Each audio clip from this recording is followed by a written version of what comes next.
Well, good morning again. It's been quite a while since we made up the last episode. It's been over a month because we've been making up movies in the Tallaandig and the Cebuano language for all the people over here in Mindanao. It's the 21st of May 2020 today, and today we're going to study about where all the languages of the world came from. As we go throughout the world, there's many different languages. Well, how come we have all of these languages? And also, why are there so many different religions? And what's the main theme of all the different religions that we have today? In that last episode, we studied about the global flood, which destroyed every living thing on earth apart from Noah's family and the animals and the birds that were with them in the ark. Everything else was totally annihilated. There was nothing left. We also looked at evidences of the flood and discovered that the account of the flood has been preserved even to the most remote jungles of the world and the remotest people groups of the world. Because these people, after they came out of the ark and they began to disperse throughout the world, they took the account of the flood with them to all of the furthest places away from where the ark actually came down on Mount Ararat. We also learnt about large amounts of fossilised trees and forests that have been buried deep in the earth, which is another incredible evidence that a tremendous flood of water came upon the earth and buried all of these trees under the earth's surface. It was a terrible thing for all the people of the earth who did not believe God as they were drowned in the flood. But what followed was far worse, as their souls were immediately placed into the bad part of Hades, awaiting judgment, and Hades is a terrible place. You can be totally sure that once those people arrived in Hades, they would have preferred to be drowned 1,000,000 times over if they could have avoided going to that terrible place of fire. Only Noah, his wife, their sons and their sons' wives lived after the flood, along with the animals and birds that were with them in the ark. The ark is symbolic of heaven, which is a safe and a good place, a place of total safety. And the one door of the ark, just the one solitary door, is symbolic of Jesus, who is the only way of entering into heaven. As we go through God's word, there's so many things that are symbolic. Jesus is the way, the truth and the life. And he told us that nobody can go to heaven unless we go through him. And God tells us that in the future days, there's going to be somewhat of an action replay of what happened in the days of Noah. There will be many who will not believe God's word and will not accept the way of salvation that he is holding out to them, and suddenly their time will run out, like what happened in the days of Noah when everyone would have run and been banging on the ark trying to get in. At that time, God will rapture his children into the safety of heaven. All the people that have believed in him will be taken from this earth and put into heaven, and then he will pour out his wrath and his judgment upon this world. This time of great punishment is called the tribulation in the Bible, and it will last for 7 years, and it will be an incredibly terrible time for every single person that is left behind at the time of the rapture. For us though, who believe in Jesus, we won't be here on earth anymore. We won't be in the tribulation because we just simply won't be here.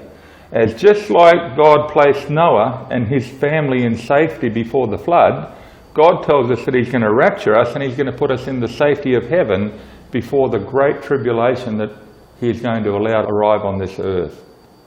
Now in this episode we're going to study about the origin of all the nations of the world and the origin of the different languages which today number approximately 6,500. We're also going to study about the origin of different religions in the world. Okay, when Noah and his family came out of the ark, God told them to spread throughout the earth and to populate it. You may remember that from the last episode as we specifically pointed that out.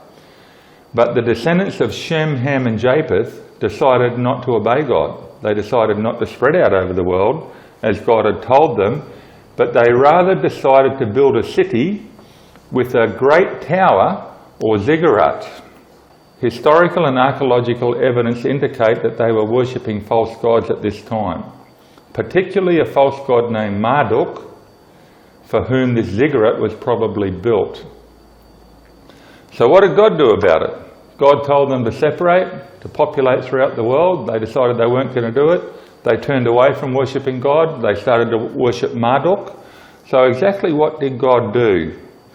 And this particular time was approximately 100 years after Noah and his family came out of the ark. Let's read from Genesis chapter 11 and verse 1 to 9, as this tells us exactly what happened at that time when these people disobeyed God. Now the whole earth had one language and the same words. In other words, probably didn't have different dialects. And as people migrated from the east, they found a plain in the land of Shinar, which is in Iraq, modern-day Iraq, and they settled there. And they said to one another, "Let us make bricks and burn them thoroughly." And they had brick for stone and bitumen for mortar. And then they said, "Come, let us build ourselves a city and a tower with its top into the heavens. And let us make a name for ourselves, lest we be dispersed over the face of the whole earth, or so that we won't be dispersed over the whole earth."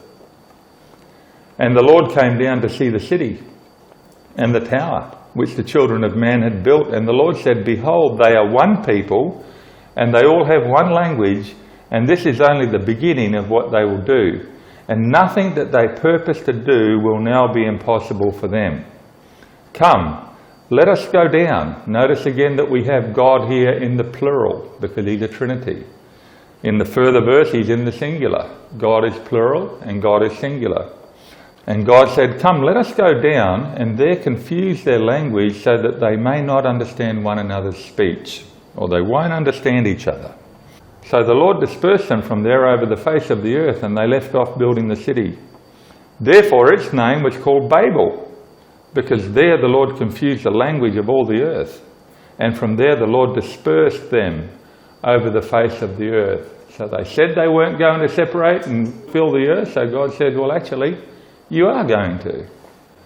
Okay, so at that time there was one language in the whole world, only one language. The descendants of Shem, Ham and Japheth did not spread out over the world like God had told them to do, but instead they built a city and they built the Tower of Babel. They wanted to make a name for themselves. They were deceived, and their own self-elevation and pride was more important to them than having a relationship with God and obeying him. This is a common problem for mankind. People wanting to elevate themselves. It came from Satan, and we continue to be tempted to do that today. We have to fight against it. Maybe they even thought that the tower would protect them and give them a way to heaven. Maybe they thought they could go to heaven through this tower. God's promised Saviour was no longer important to these people just 100 years after the flood. But all of this came to a sudden stop when God came down and confused their language by giving them many different languages. So they couldn't communicate, they couldn't understand each other. And in this way God scattered them over the whole world as he had previously told them to do. So God social distanced them from one another. And today we're talking about social distancing a lot in almost every country of the world. Well, here we had a real social distancing, probably the first social distancing in the history of the world. God said, "You guys are going to separate," and he did it by causing them to be different nations. So it was at the Tower of Babel that the different languages and nations of the world originated. Before Babel, there was only one language. After Babel, there were many languages. The nations of the world today can be traced back to Babel and, of course, to Shem, Ham and Japheth, the three sons of Noah, as every living person on earth today have descended from one of the three sons of Noah. It doesn't matter what tribe you come from, what country you come from, what type of heritage you have, you come from one of those three particular sons, Shem, Ham or Japheth. They were the only ones that came out of the ark along with Noah. There is an abundance of information that can be studied about the different people groups of the world that confirm the accuracy of the unparalleled table of nations that we can read in Genesis chapter 10. Genesis chapter 10 is the solitary ancient record of the origin of the nations. There is no other record available to mankind today. Now, the data that we're going to look at today, it's not exhaustive, but it'll be a good start that you can add to if you have the desire to study this topic more. Now, scholars have concluded that there's about 70 nations that originally went out from Babel. And then due to geographical separation and intermarriage, more sub-languages and nations came into existence. For example, if you have one group of people going off and they come to like a mountain range, and you have part of them that went in that direction and part of them went in the other direction around the other side of the mountain range, and then over a millennia, 1,000 years or whatever, those particular languages of those people are going to change. And then maybe they're going to intermarry also with another tribe that went over in their area as well. So you have a mixture of bloodlines and a changing of languages. But initially that went out from Babel, you had 70 nations. Now today, most areas consist of a majority people group that has other ethnic groups mixed in amongst it. This scenario has increased in modern days where travel has become more prolific and globalisation of economies and cultures has taken place. For example, if you had have gone to pretty well any country of the world 100 years ago, you would have found a greater concentration of the particular group of people that transferred there initially from Babel. But today, because people are travelling everywhere, well, you can go to my hometown of Melbourne and you'll find almost every nation of the world that has different clusters of their own people in the city of Melbourne, because of the way that people have been able to travel and the way that people have gone and migrated to other countries. So today everything's really been mixed up and bloodlines have mixed up. Most of us have different blood going through us because people have been intermarrying and bonding together. Now, languages are continually changing, not just due to geographical separation of people, but also because languages simply change over periods of time. We can think, for example, about the different dialects of English spoken in England, Scotland, Ireland, America, India, Australia, New Zealand, Jamaica. Actually, there's about 160 distinct English dialects around the world, with quite some differences within them in vocabulary, spelling and accents. In fact, some dialects of English, if you go up into the UK, up into Scotland and Ireland and some of those places up there, for someone like me who's a fairly solid Australian, when I hear them speaking I can kind of understand them, but I really have to struggle. In the Philippines, where Debbie and I have lived for more than 30 years now, there are 120 different languages. But most of them share common words and they share common grammar. So if you can speak one Filipino language, it's relatively easy to learn a second one. I can remember when we arrived back in 1987 here in the Philippines, we learnt the language of Cebuano, the first language that Debbie and I learnt here in the Philippines, and for me it was extremely hard. And I wondered many times whether I was going to be able to learn it. Somehow I did manage to learn that language. And then the following year we moved up into the mountains into the Higa-Onan people group and we commenced to learn that Higa-Onan language, but I can tell you now it was just far, far easier. Okay, so let's have a look at the picture of the chart of nations, the descendants of Shem, Ham and Japheth, so you can get an idea of where the people dispersed to as they went out from Babel. And Debbie and I have made up a chart on this. As you can see from this table, we have three distinct bloodlines, the lines of Shem, Ham and Japheth, and their descendants were dispersed by God from Babel when he confused their languages, or when he gave them all different languages so they couldn't communicate with one another. Now, after departing Babel, the descendants of Shem settled mainly in the Middle East, Northern Africa and Turkey. So they did not travel as far away from Babel as the descendants of Japheth and the descendants of Ham did. Now Shem, he had 5 sons, and we can read about them in Genesis chapter 10, and their names are Elam, Asher, Arphaxad, Lud and Aram. Now Elam is the father of the Persian nation which settled in Iran. So they were given the Persian or the Farsi language, and that is the language that they speak to this day. Asher became the father of the Assyrians who live in northern Iraq or Kurdistan. Arphaxad is the father of the people in southern Iraq. They currently continue to live in southern Iraq. And also the father of the Jewish people. Because Abraham, who was the grandfather of the Jewish people, he actually came from southern Iraq.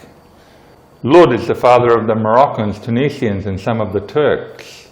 However, most of the Turks descended from Tubal, who was a son of Japheth. So going into Turkey, which is a large country and not very far from Babel, you had some of Japheth's descendants, and you also had some of Shem's descendants that went into Turkey. So we had a mixture of the two lines of people going into that country. And that's what's happened in quite a few countries. Aram is the father of the Syrians, Arameans and the Lebanese. And these are the main people groups that descended from Noah's son Shem. Now Ham had 4 sons, and their names were Cush, Egypt, Put and Canaan. Now Cush is the father of the Ethiopians, and to this day the people of Ethiopia are still called Cushites. And historians such as Josephus, who's a very famous historian who lived around about the time when Jesus came to the earth, he also referred to them as Cushites. This is because they're the descendants from Cush. Hence they carry on the name of their ancestor. Egypt is the father of the Egyptians. So once again we have the name Egypt of that particular son going on and the nation being named after him. Put is the father of the Libyans in North Africa. Now Canaan's descendants spread out most throughout the world back in the beginning. From all of these different generations of people, the descendants of Canaan were the ones that had itchy feet and that really spread out a lot right from the very beginning. Some of the Chinese people can be traced back to Canaan. So some of his descendants went out to the east and went out to China. However, some of the Chinese people also can be traced back to Gomer, who's the son of Japheth. Now I've noted some of the people here, the Malaysians, some of the Filipino people, Australian Aboriginals, Pacific Islanders, the Japanese, the Koreans, and many of the other Asian people all descended from Canaan. The Canaanites in the land of Israel also descended from Canaan. Okay, the third son, Japheth. Japheth had 7 sons, and their names were Gomer, Magog, Madai, Javan, Tubal, Meshech, and Tiras. Now Gomer is the father, or the ancestor, of the French, the Spanish, the English, Germans.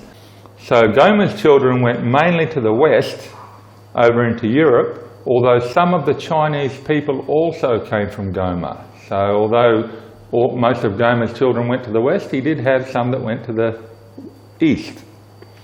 Magog is the father of the Greeks and some of the Ukrainians and Romanians.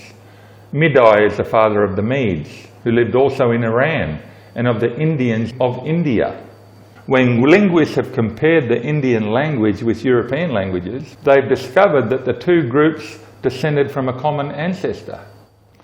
Javan is the father of some of the Greeks and some of the Turks and of the Italians.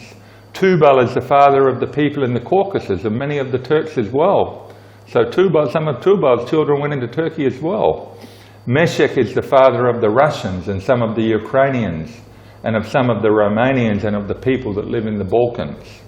And Tiras is the father of the Macedonians, the Scandinavians and the fierce Viking people. Okay, this is just a skeleton outline of where the people of the world dispersed to after their languages were confused at Babel. And it's a huge topic, and historians and linguists can confirm the authenticity of the Table of Nations that is laid out in Genesis chapter 10, the solitary Table of Nations existing in the world today. Now I've got some other trivia. The descendants of Shem, Ham and Japheth all have the varieties of skin tone, both fair and dark. In other words, from the descendants of Shem, some of them had dark skin or darker skin, and others had fairer skin. Descendants of Ham, we have light skin and dark skin, and the descendants of Japheth, we also have a variety of skin tones as well. So we can't say that, okay, it's the children of Ham that had the darker skin and the children of Japheth that had fairer skin, because in each of those bloodlines there's different tones of skin colour. Throughout the world, Egypt, Europe, Asia, South America, Mexico and others, there can be found pyramids or tower-type structures similar to that of the Tower of Babel. So as the nations dispersed from Babel, they took their architectural design with them. This is another piece of evidence that's pointing back to the common origin of Babel. Okay, cave people. Let's talk about them for a moment. Cave people are often looked on as being primitive, but during the chaotic period after the dispersal from Babel, and with the archaeological evidences of shifting climate on the earth at that time, and the earth being unstable for about 200 years after the global flood, caves would have been a pretty intelligent choice of housing.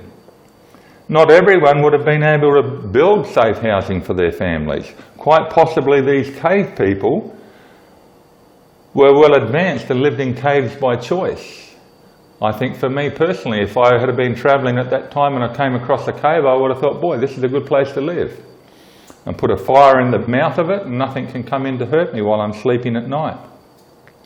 It's a fallacy to look on cave dwellers, or cavemen as we call them today, as being primitive. There is even evidence that there was an ice age during this time and caves would have been a good choice of a place to live in. Now, from the time of Cain, when Cain killed Abel, to the pre-flood times when mankind had become extremely violent, killing, murder and conflict were prevalent in society. This was compounded, however, after the confusion of the languages and birth of the nations at Babel, as racism emerged at that time, and it has been a major world problem ever since. And we all know what racism is. If we look deep into our own hearts and see how each of us sometimes responds to other people groups, I think we can conclude that we are all a little bit racist.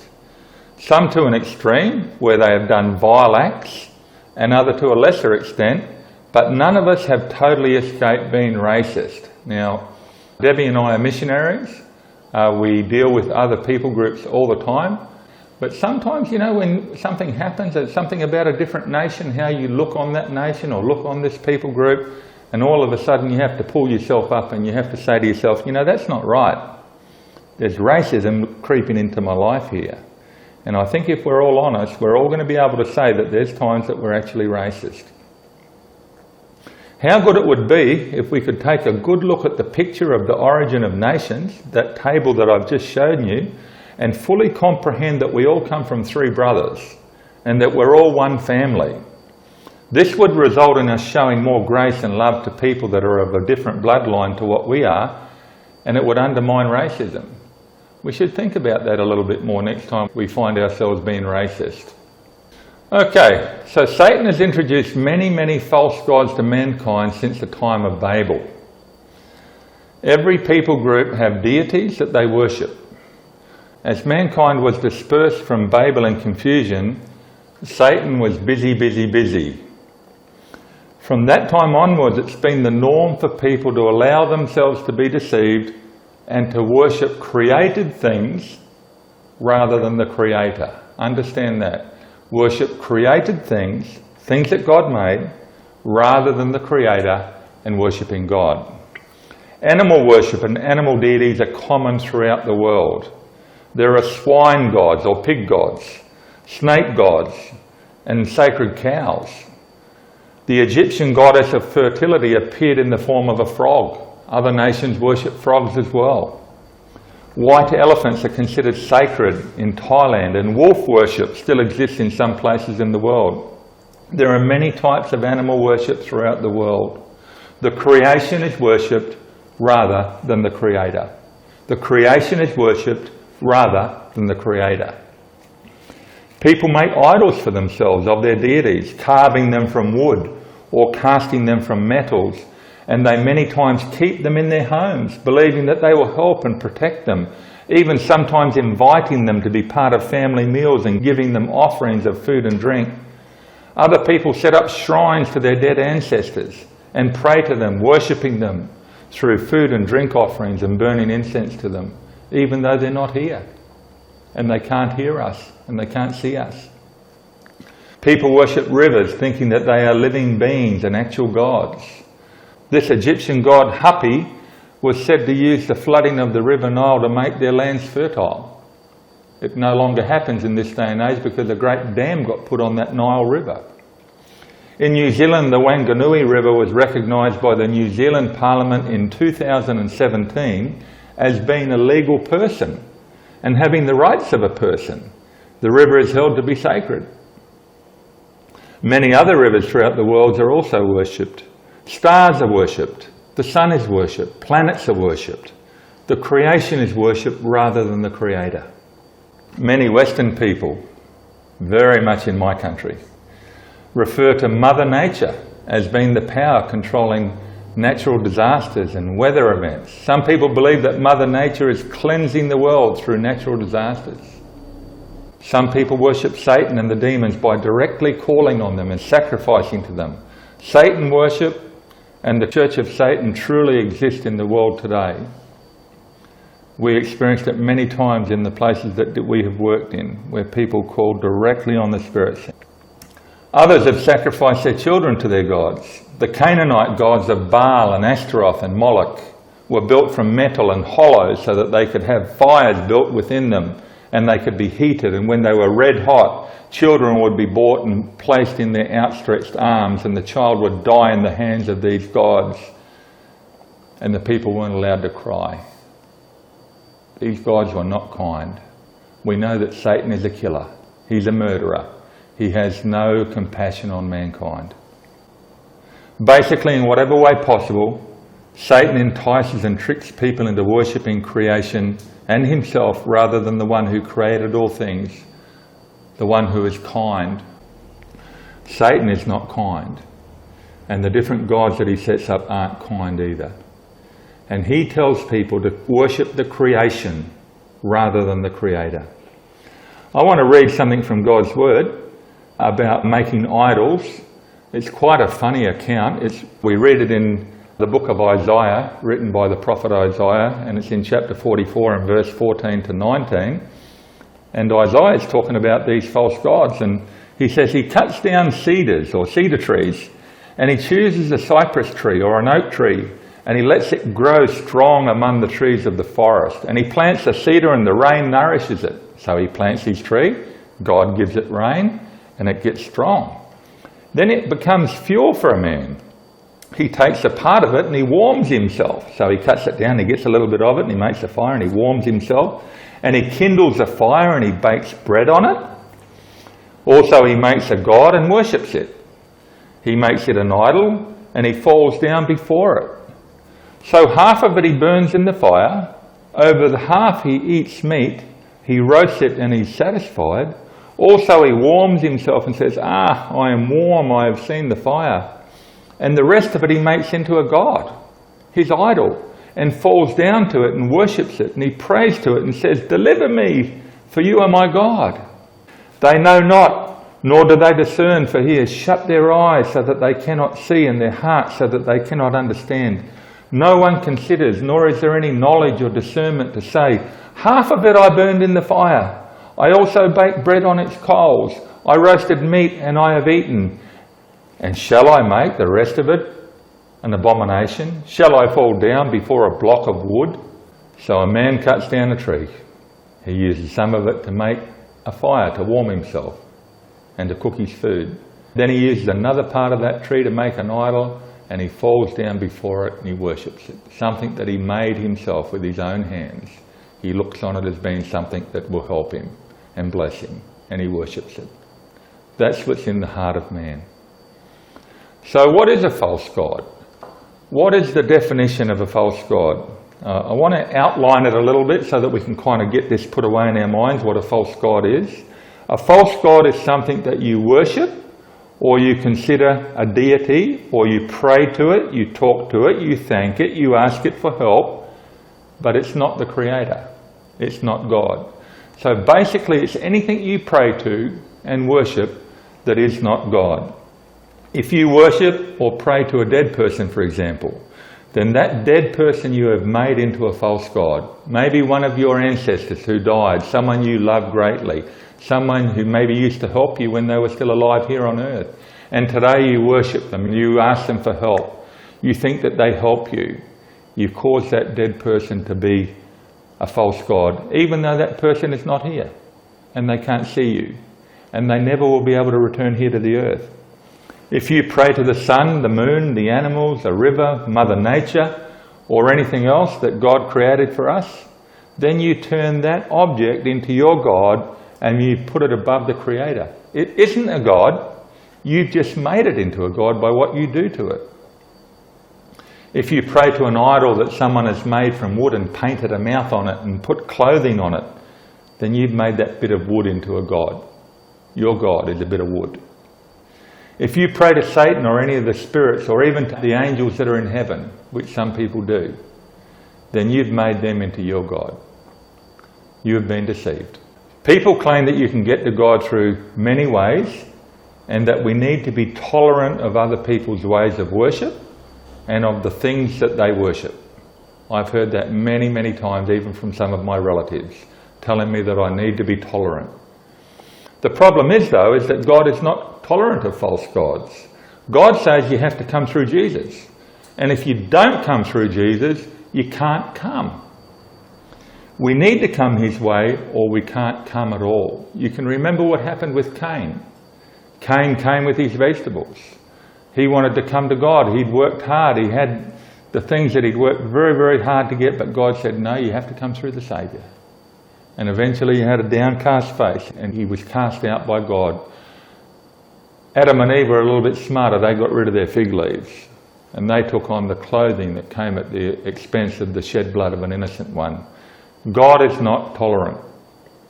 Sometimes we look on the value of tolerance as being a high value, but I can tell you now that God says that there is only one way and he's not tolerant of any other ways. And he's the owner and he's the one that's going to judge everybody. So what he says is the most important thing. And even if you can't get your mind around it, you need to come his way. So the choice is the same as it was for Adam and Eve. Will we believe God or will we believe his enemy? It's the same as the choice that Cain and Abel had to make. Will we believe God or will we believe God's enemy? It's the same as in the days of Noah. Will we believe God or will we perish when destruction comes? The choice is yours and the choice is mine. Now in the next episode we are going to study about a man who chose to believe God, despite his own father being a worshipper of idols. He chose God and God blessed him.